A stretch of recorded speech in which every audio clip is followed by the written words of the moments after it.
The Carolina Panthers face the New England Patriots in Game 2 of the preseason tonight. But before we get there, let's answer your weekly Friday mailbag questions right here on Locked On Panthers. You are Locked On Panthers, your daily Carolina Panthers podcast. Part of the Locked On Podcast Network, your team every day.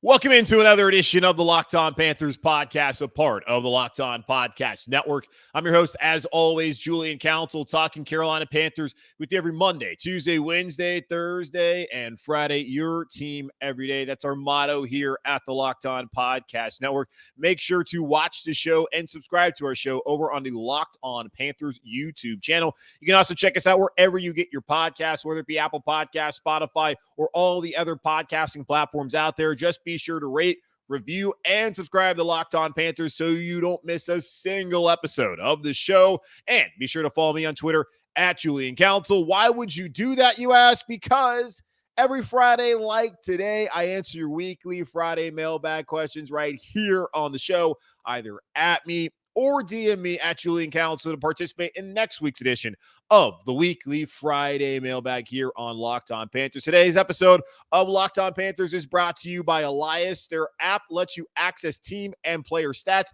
head-to-head team comparisons. Give yourself the edge this NFL season. Find Elias Game Plan app in the Apple App Store or the Google Play Store today. It's Friday. The Panthers are going to face the New England Patriots later on tonight, and this will be one of two episodes you'll get from Locked On Panthers tonight.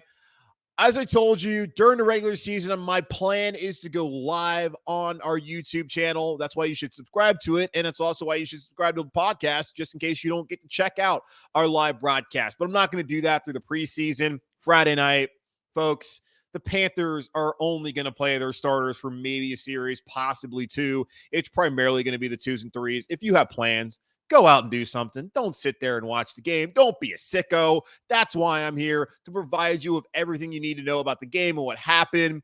Don't waste your time. I get it. You love football. You're excited that football's back. You're ready for it.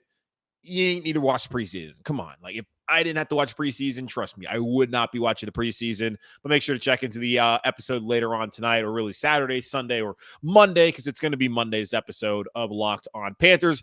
Well, let me not delay any further. Let me start off with Kurt on this week's edition of the Weekly Friday Mailbag, saying, I'm trying hard to be bullish on this team like you are. However, I can't commit to a bullish mindset for this season when Rhule does this charade with the quarterbacks, left tackles, center, and is, as you said, act like the players we brought in to start might not start.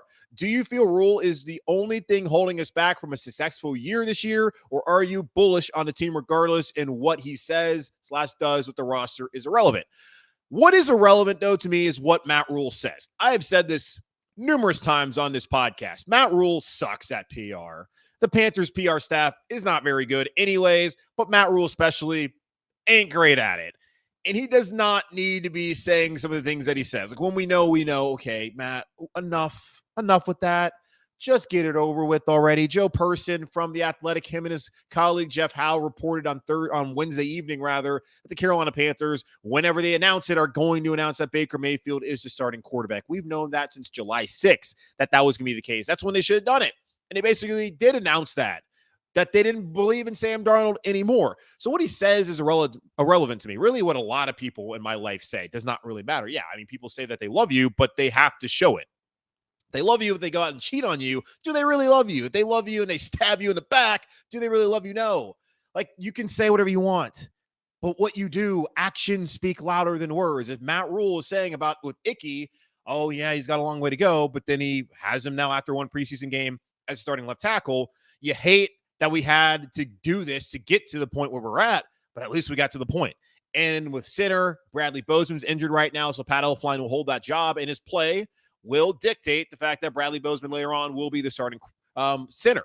As far as quarterbacks, it's super annoying knowing that Baker is the better option, that they spent the entirety of the offseason trying to replace Sam Darnold. Now, is this team too big to fail with Matt Rhule at the helm? That's a question and a conversation that I asked and had when I was filling in on WFNZ on Thursday afternoon. If this could be too big to fail, I don't think they're too big to fail. I just think that the roster's at a point where the quarterback's going to be better. The offensive line is better. The skill players, if they can stay healthy, are excellent, in my opinion, compared to what we've had over the course of the last decade here in Carolina. And defensively, they were the second best team defense, and they're already starting to get to go from good to great with the takeaways that we saw in week 1. Yes, and special teams should be good enough for maybe 1-2 more wins this upcoming season. I think they're going to have success. I don't think Matt Rhule is going to hold this team back. I, in a way, believe in Matt Rhule. I think they're going to be a 10-7 team, which is me saying I believe that Matt Rhule can get a job done. The coaching staff he has is way better than what he brought here in Carolina.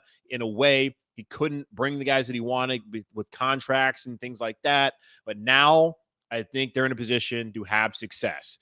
And if you're not, and you don't have to be bullish. It's smart considering what we become accustomed to over the last 4 years to not get your hopes up with the Carolina Panthers, to wait and see. And for me, for the most part, I usually take a wait and see approach. Like last season, I told y'all, I didn't think Darnold was any good. I had concerns about the offensive line. I didn't think they'd be as bad as they were. I thought 8-9, 7-10 would have been fine. They didn't make that jump, but this year, I think they're going to make that jump. Scott Fitter's has done a really good job building this roster. That's why I'm bullish on him. I don't blame you if you're a little bit skittish and you're not ready to dive into the deep end. That makes plenty of sense, and it's probably the best way to go about things. Moving over now to Luke.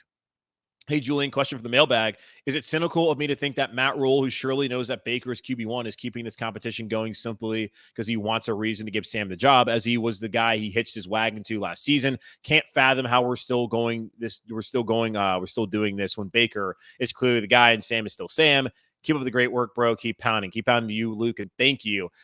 Matt Rhule doesn't want Sam Darnold. He's not going to hitch his wagon to him this upcoming season. I already told y'all, if I was the owner, I would make both of them. I would connect the two of them. Say, hey, you wanted Sam Darnold. You told me all these things last year. Okay, sink or swim. That's what I would have done. It would have wasted the season, but I also would have never let them bring in Sam Darnold. That's how I'd have gone about things if I had to just come in here and own the team right away. I say that. I also don't want to watch this team fail. I don't think Sam Darnold is going to win the job, obviously. I don't think Matt Rhule thinks he's going to win the job. I don't think he ever thought Sam was going to win the job. And we all found out how Matt and the organization felt about Sam when they traded for Baker Mayfield. So no, if Sam Darnold could have played to the point where he was superior above Baker Mayfield, then maybe you could have done that. And that would have been, hey, mission accomplished. We brought in competition and it helped Sam out. Nah, that's not what's happening here. Brody says, so Matt is dragging out this quarterback competition because he is respecting Sam Darnold, but do you feel like he is disrespecting Baker Mayfield by doing that? No. Baker Mayfield came to Carolina on July 6th. It wasn't until like 10 days or so after that where he was able to get a playbook and have his introductory press conference. He had to come in here and earn the respect of his locker room. He had to come in here and learn the plays before you could hand him the starting quarterback job. I understand that to a certain extent.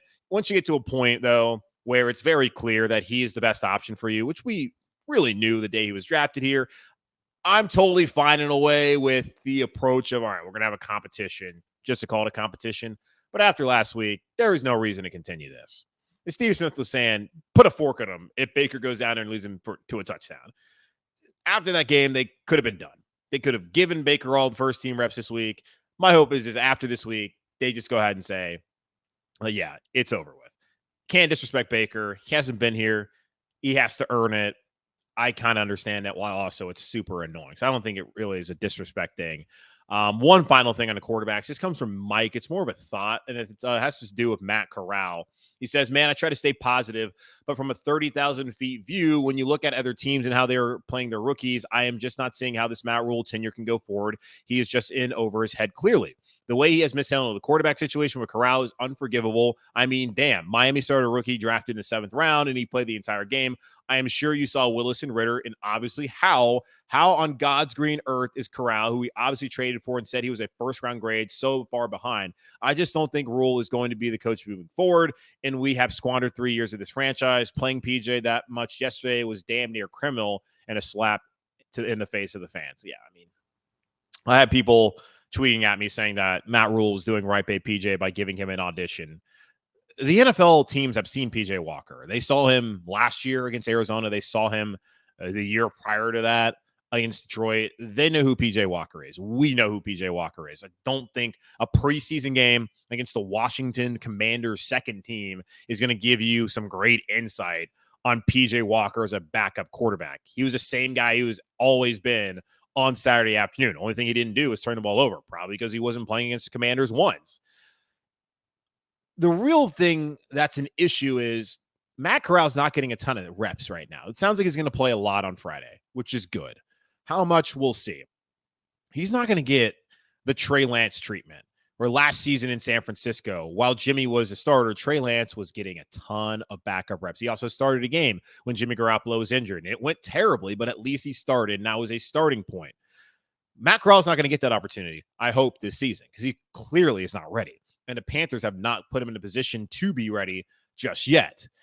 It is frustrating when you have a player that they say is a developmental player, and it does not seem like the development plan is where it needs to be, and that he looked as bad as he did on Saturday, and Sam Howell looked as good as he did on Saturday, because Sam's getting opportunities in training camp. Matt has not been getting those same opportunities during training camp and during the first week and second week now of the preseason. That is a concern, because if things don't go well with Baker Mayfield and the Panthers are back here in the quarterback market, they're going to need to know something about Matt Rhule, or Matt Corral rather, before deciding if they want to draft a quarterback in the first round in what is said to be a much deeper quarterback draft. I don't know if it's a slap in the face to fans. Y'all really should have been doing something else on Saturday opposed to sitting here and watching the preseason game, you sickos. I love that y'all love the Panthers, but it was a beautiful day in Charlotte. Don't waste your day, especially don't waste your night tonight watching this team.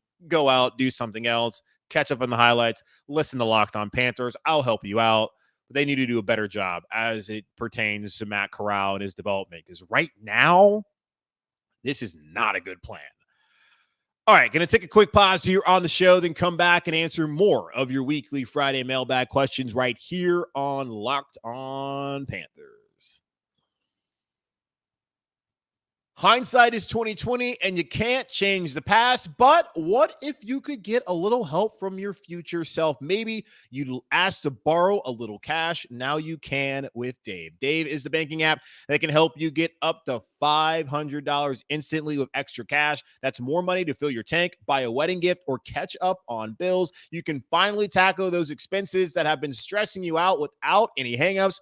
There's no interest and no credit check needed. Millions of people have already downloaded the Dave app to get the financial relief they need with extra cash. So if you're in a pinch and need some extra help, download Dave and think of it as a helping hand from future you. Download the Dave app in the Apple App Store right now. That's DAVE. Sign up for an extra cash account and get up to $500 instantly. For terms and conditions, go to dave.com/legal. Instant transfer fees apply. Banking provided by Evolve, member FDIC. Future you will thank you. All right, back to your questions here on this edition of the Weekly Friday Mailbag. Again, make sure to follow me at Julian Council right down there on Twitter at Julian Council. Either at me or DM me to participate in next week's edition of the Weekly Friday Mailbag as we prepare for the Buffalo Bills game. It's going to be blue cheese and wing sauce all over Bank of America Stadium, and that is just disgusting. Now moving on to Logan, who appears to be one of our young listeners, according to his profile picture on Twitter. And thank you, Logan, for listening to the show. He says, "Hi, Julian. Love the podcast. You do an amazing job covering the best team in sports." Best team in sports? Okay. Yes, I agree. Thank you, Logan. Anyways, do you think that if Christian McCaffrey struggles with injuries again this year, his future with the team will be in jeopardy? And if so, what type of trade value could the Panthers get for him at this point? Okay, if Logan is as young as he looks like in the photo, he has probably the best grammatically written question I've ever seen from any of y'all. So just going to throw that one out there. Thank you for the question, Logan. As far as Christian McCaffrey goes, I've told y'all I still believe in Christian McCaffrey. I also believe that running back should be paid federal minimum wage, $7.25 an hour, 29 hours a week, no overtime, no vacation, all that, none of that.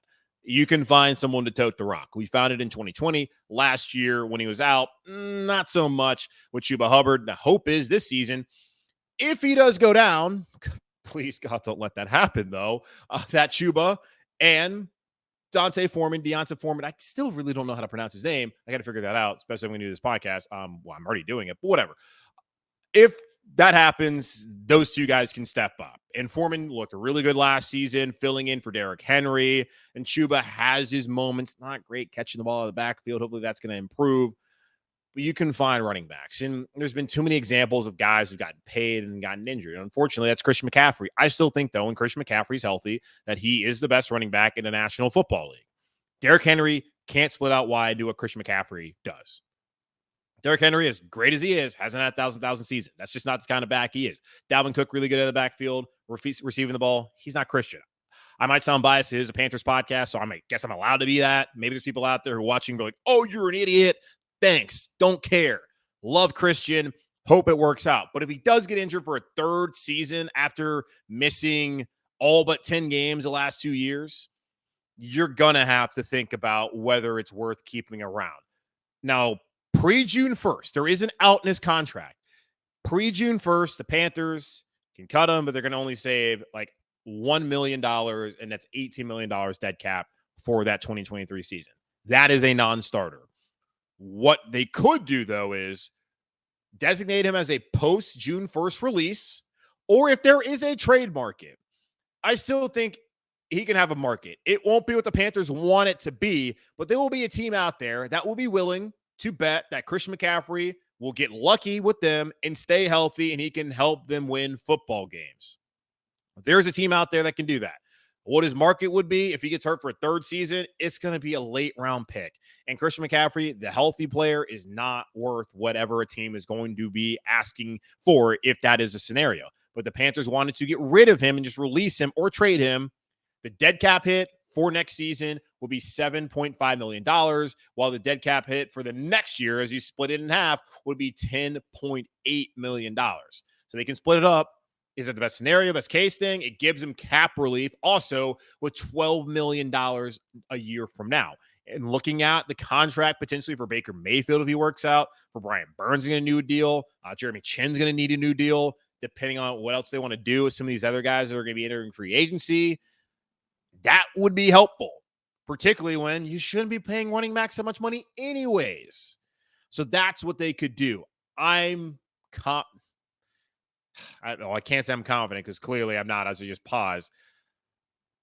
I just hope it works out for Christian this year, man, because no one wants to be injured. I know in this town, like, we're really tough on, like, Hayward. Like, Gordon Hayward never asked when he went to Boston to, like, step on somebody's foot and for his ankle to, like, be opposite way. And he's got a bone protruding from his leg. None of these dudes want to get injured.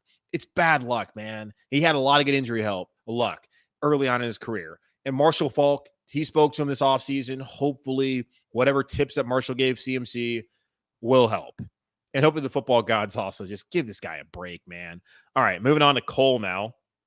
He says, do you predict that Kenny Robinson will be cut, and does he deserve to be cut? Longtime listener to the show. Thanks for your coverage of an undercovered team. Thanks, Cole. That's what we do here in the Locked On Podcast Network. We talk about your team every day. There's a lot of teams out there. Like the Bengals guys, like those guys kill it numbers-wise, man. And Cincinnati, it's not like they're getting talk in the media now because they went to the Super Bowl. Cincinnati does not get covered. Like Jacksonville, for rightfully so, does not get covered. Like Tennessee. Keyshawn Johnson was on the KJZ, where the hell the radio show they have on ESPN Radio last year, talking about, I don't watch the Titans. That's why we have the Locked On Podcast Network. That's why we do this, so that you, the fan of these particular teams, can actually get coverage of your team. So I thank you for listening to the show, Cole, for as long as you have. Yeah, Kenny Robinson, I already had him on my roster cuts. I've gone over it before when looking at the defensive backs, the cornerback room. We know who the top three are. JC, Dante, CJ. I think Keith Taylor should be the fourth guy there. He's going to make the roster. Then the safeties, it's going to be Xavier Woods, Jeremy Chin, Justin Burris, Sean Chandler, in my opinion, which leaves only one spot. They kept 9 last year. I think they'll probably keep 9 again this year. Remember, there's a quarterback. They're going to have a third quarterback this year, which takes away from another roster spot. To me, I think it'll be Miles Hartsfield. Kenny Robinson was not going to be on the roster, in my opinion. And I have not seen him on any projected going into training camp in the preseason. I didn't see anyone out there think that he was going to make the roster. Could he be on the practice squad like he has the last 2 years after failing to make the initial 53-man roster? Absolutely. it's just not a good situation. Whatever happened, like Matthew Slater from New England took exception to apparently Robinson allegedly standing over a player. Matt Rhule didn't like it. I don't know. I've yet to get really any confirmation of whether he did it or not. Either way, to get ran from practice 2 days in a row, especially when you're a guy trying to make a team, that is just idiotic. In my opinion, you got to be smarter. Y'all can, you can love the passion, the aggressiveness, but you can't be stupid. And it seems like he was just not smart out there on Tuesday and Wednesday at joint practices with New England. Now moving on to Alex. Every time anything like this happens, I always know someone's going to ask me a question like this. Alex asked me, should the Panthers consider adding a pass-catching tight end? Eric Ebron sounded open to playing for the Panthers. He was more than open. He said, bring me home. Eric Ebron, who went to Smith High School in Greensboro, North Carolina Tar Heel, former top 10 overall pick to the Detroit Lions, spent time in Detroit, Indianapolis, where he had his career year, I think 13 touchdowns, over 750 yards, 66 receptions back in 2018, back last year of Andrew Luck, by the way, there in Indianapolis, and went to Pittsburgh, up and down, lost his job last year, also had a knee injury. Pat Fryermuth is now the top tight end there in the Berg. I'm cool with it. He's 29 years old. It's surprising to me that he's not in the league. I didn't even know that was the case. You typically, when you're a first round pick, you get opportunity after opportunity after opportunity. Eric Ebron's like delivered too, and he's still young. Maybe the knee is a concern for some teams as he was placed on IR, I think midway through last season, maybe in November or so. I don't know what the medicals look like. He could come in and instantly be a threat. I asked this question kind of just like jokingly last weekend. Is Giovanni Ricci the best pass-catching tight end on this roster? He had 4 receptions on Saturday. Might be the case. I'm cool with Eric Ebron. It's just, who do you get rid of? They can keep, I think they're probably going to keep 4 tight ends. And Colin Thompson, would you rather have him and Colin Thompson? Probably, but Colin Thompson's a Rhule guy. Going to be hard to get rid of them. Steven Sullivan, is he going to make the roster? I don't know. And the thing is, they could maybe have less of a tight end. Well, you're going to have a fullback in those tight end sets. Yeah, I think they should pursue him.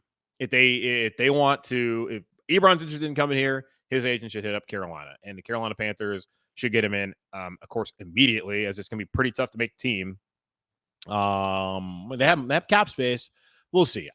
I'm down with it if they want to do it. He's a Tar Heel. I think would immediately be the best pass catching tight end. You have to also wonder, does that take away from Tommy Trimble? Maybe. But that's one element of the offense that is a major question mark if they're going to get anything at all. Colby.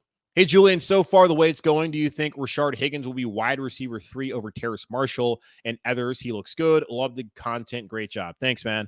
I don't think that's going to be the case. Terrace Marshall, who was firmly came into camp as wide receiver 3, they already named him as a third receiver back during mandatory minicamp in June. He's been injured. He's been out about the last week or so with I think it's a hamstring. It's either a hamstring. Yeah, I think it's a hamstring issue. That just stinks. The dude looks like he's ready to break out when he's out there. But the problem is he hasn't been out there. He's going to there might be injury questions about him. I hope that's not the case. It seems like since he's gotten here, he's just not been healthy, not been 100%. It's soft tissue issues. Maybe it's just all the wear and tear of just early on in the preseason, getting your body right. My hope is that that's not going to be the case. But it is good that Rashard Higgins has performed the way he has. We know what he looked like in Cleveland with Baker. Baker being here, he's learning the offense with Baker. That's a good situation. And there's an old adage that says you're only as good as your third wide receiver, especially in today's NFL. And if Rashard Higgins can step up and be that wide receiver 3 if needed, that is a good situation for the Carolina Panthers. All right, one more quick pause here on the show. Then I'm going to come back and answer the rest of your weekly Friday mailbag questions right here on Locked On Panthers. Life is full of twists and turns, and it's important to show up for yourself through it all. BetterHelp Online Therapy will assess your needs and can match you with your own licensed professional therapist in less than 48 hours. Sometimes people like to act like it's cowardly to go out there and to seek help, to talk to somebody. No, it's not. It is a sign of strength. It's not a crisis line. It's not self-help. It's professional therapy done securely online, available to help people worldwide. You can log into your account anytime and send a message to your therapist. You can schedule weekly video or phone sessions so you don't have to be on camera if you don't want to. And getting therapy every week is as easy as a few clicks on your laptop or phone. With therapy, it can take a few tries to find the right fit, but BetterHelp makes it easy and free to change your therapist if needed. It's affordable, way more affordable than traditional offline therapy, and financial aid is available. BetterHelp is a great way to invest in yourself. Visit their website today to read the testimonials that are posted daily. In fact, so many people have been using BetterHelp. They're recruiting additional therapists in all 50 states. And they have a special offer for my listeners. Get not 100, get 10% off your first month at betterhelp.com/locked-on. That's 10% off your first month of online therapy at betterhelp.com/locked-on. Back for a few more questions here on Locked On Panthers, and some of them are kind of lighthearted. Let me get to Corrado, I believe is his name. He said, "Hey, Julian, big fan of the pod. Big fan of you, my guy. Do you think Derrick Brown is going to take the next step this upcoming year? Man has so much potential, and really hope we don't regret that pick down the line." Yeah, you do hope that. He's 7th overall. All the mock drafts at that point in time back in 2020 were talking about it should be Derrick Brown. I remember being on with Nick Carboni on WCNC with Eugene Robinson and then John Ellis, and we were talking about what were they going to do that night of the draft. Me and John's a Clemson guy. We were talking about Isaiah Simmons. That's what we wanted, them to get Isaiah Simmons. It turns out the guy who's the most right, actually, no, that was 2020. Never mind. I was thinking about another time I was with those two guys. But no, I wanted Isaiah Simmons because of his versatility. It worked out in the end because the Carolina Panthers traded up to get Jeremy Chin, who would have done the exact same things that they would have asked Isaiah Simmons to do, except they got him for a value pick in the second round. You do still wonder, they're like, could they just gotten Isaiah Simmons and then had him play linebacker exclusively? And then they could have had Jeremy Chin, who's now back at safety, but who's still going to be all over the defense. Will that have been a better pick? Simmons hasn't done that much so far in Arizona. It seems like their defensive scheme is going to be catered more towards his strengths this upcoming season. What a novel concept. Go find a way to make your good players good. Whatever, though. Yeah, I love Derrick Brown at Auburn. He's just not a pass rusher. And when you have players like Davion Nixon, who was a really good pass rusher at Penn State, and you have Matt Ioannidis now here, at least for this upcoming season, Gross Matos, that can alleviate what you need out of Derrick Brown. He just needs to be good at stuff in the run. And he needs to be someone who can, at some point in time, maybe push that pocket and cause some sort of havoc from the interior. I don't know. It's pretty much like do it now or never for Derrick Brown. Yeah, he's going to have next season. But if he wants to ensure his future, he's going to have to go out there and ball out this upcoming season. And I think he has a really good chance of doing that. So, yeah, that's my hope, and I think he can be a good player. I think he will be a good player. All right, let's get now to Kendrick. He says, "Greetings and salutations." Really random question. When you have guests, are they compensated or are they truly just friends of the show? Great job yet again. No, I have never paid any of my guests to come on the show.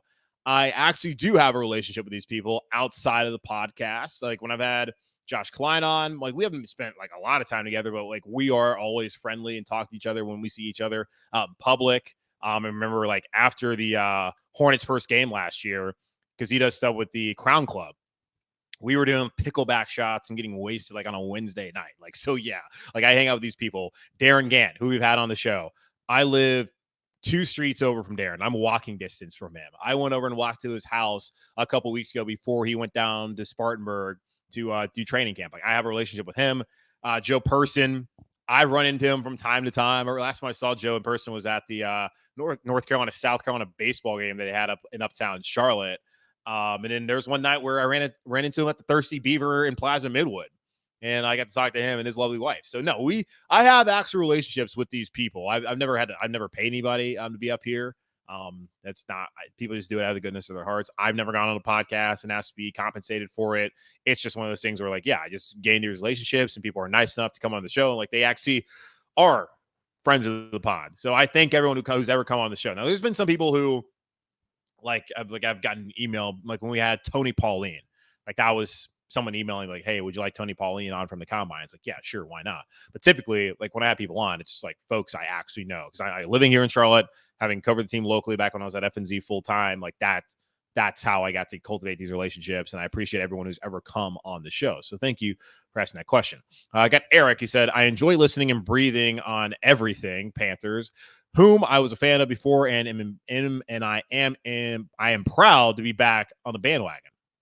There's a Panthers bandwagon? Okay, sure. Welcome back, Eric. Thanks for listening. He said, I've been listening for quite a while about the intense quarterback competition between Sam Darnold and Baker Mayfield. If you were the head coach from a scale of 1 to 10, how would you rate Darnold and Mayfield respectively, and why that number? Sam Darnold, I give him a 3. At points in times, he can be someone you can go to, but he's shown to be one of the worst starting quarterbacks since he entered the league, and one of the worst over the last 50 years in the NFL. Baker, let's get Baker a 6 because that kind of fits his career. He's been average, but sometimes above average. I'm going to put him right there. He has the potential, but I'm going to put him right there as a 6. And a 6 is better than a 3 in this scenario. Final question coming from Andy. And he asked one that is very personal and straight to the heart of Julian, me, talking the third person as a sports fan. He asked, 1, which team, Liverpool or Carolina, has a better chance to win their respective leagues this season? And 2, which team has a better motto in your opinion? Keep pounding or you'll never walk alone. Number 1, Liverpool has a better chance to win the Premier League than the Carolina Panthers have to win the Super Bowl. Now, with the Premier League, it takes basically perfection at this point in time to win. Like Liverpool lost only 1 game a couple years ago and still only finished in second. I think they lost twice maybe last year and still didn't win the league based off of goal difference. It's so hard. And they've gotten off to a bad start with the draw at Fulham, who's going to be fighting relegation, and then the draw against Palace at home down to 10 men because Darwin Nunez wants to headbutt somebody in his Anfield debut and get himself suspended for 3 weeks while Diogo Jota is going to be out with injury. And there's a bunch of injuries. Now, you can see I'm not feeling good about it. Got Man U at least on Monday in a relegation battle between those two longtime rivals. I kid as far as the Liverpool part. Man United, they'll be fine, but they're going to stink this year. I think Liverpool is still, they're going to have to basically be perfect. And they drew too many matches last year. And that's really been their problem because City has dropped some hellacious contests at points. But then when they have the pressure on, they just do not let Liverpool, they let them back in it close, but they take care of. So I think City's basically already won it, but I would give Liverpool the better chance. The good thing about the NFL is if you get to the playoffs, then you have an opportunity. You don't have to be perfect, basically, because to win the Premier League, like if it was in NFL terms, like you would have to be 15 and like Man City is like 15-1, Liverpool's like 14-2. Like that's how it's been the last couple of years, and that's what would win you the league, opposed to like any Super Bowl. Number 2 though, keep pounding or you'll never walk alone. In a way, they're very similar. Like keep pounding coming from Sam Mills' battle of cancer. And you never walk alone. Like I look at it too. Like I have a friend right now who supports Liverpool, and his dad is going through a battle of cancer. Him and his dad both got tattoos that say YNWA, you'll never walk alone. So in a way, they're very similar. I don't think I can really choose which one's better. It just depends on what it means to you. They mean 2 entirely different things to me. I mean, I grew up going to Panthers games. I was at that game that night where Sam Mills gave that impassioned speech against Dallas in the wild card round in 2013 or 2003 rather. And I remember going to all those Panther games and having to keep pounding wristband. And we've all had people in our lives that have dealt with cancer. We've lost them, and it's tough. But, it's a motto to carry with you every day of your life, to keep pounding, never give up. And, you'll never not walk alone. It's like you always have people there. I mean, the song is so great. And I will never forget. It was during the pandemic in 2020 and Liverpool. That's when they went on to win the league for the first time in my lifetime, the first time in like 30 years or whatever it was. And it just put me to pieces, man, to sit there, to have gone through all we went through, at least early on in that year from like the spring on to the summer, and then to watch them win and to hear You'll Never Walk Alone in an empty Anfield. And the first time that the fans were allowed back into that stadium to hear that song, it was just a moment I'll never forget. So, I mean, they mean 2 entirely different things to me and to all those people across the world that either support the Panthers or support Liverpool. So I can't pick and choose which is a better motto, because they're both just so, especially the Panthers, organically just true to who this organization is, who the city, our city of Charlotte, just, the human experience. And same thing with You'll Never Walk Alone. and Liverpool. I mean, that's my club. I love Liverpool. Love the Panthers, and I hope both of them can win the league this year. Just think Liverpool might have already blown that in the Panthers. I think that's way too high of expectations for them. That's going to wrap up this edition of the Locked On Panthers podcast, a part of the Locked On Podcast Network, hosted by yours truly, Julian Council. Again, guys, make sure to watch the show and subscribe to the show over on our Locked On Panthers YouTube channel. You can also check us out wherever you get your podcast, rate, review, and subscribe so you don't miss a single episode. And be sure to follow me on Twitter at Julian Council, where every single Friday, like today, I answer your weekly Friday mailbag questions, either at me or DM me to participate in next week's edition of the Weekly Friday Mailbag. Tonight, I'll be back answering, well, not any questions you have, but I'll be back reacting to Game 2 of the preseason as the Panthers face New England Patriots in Foxborough, Massachusetts at Gillette Stadium. In the meantime, stay safe. Really, just go enjoy your weekend. Don't sit here and watch this game, folks. Well, as always, keep pounding, and I will talk to y'all tonight or Saturday or Sunday or Monday, whenever you get to the next episode. Take care.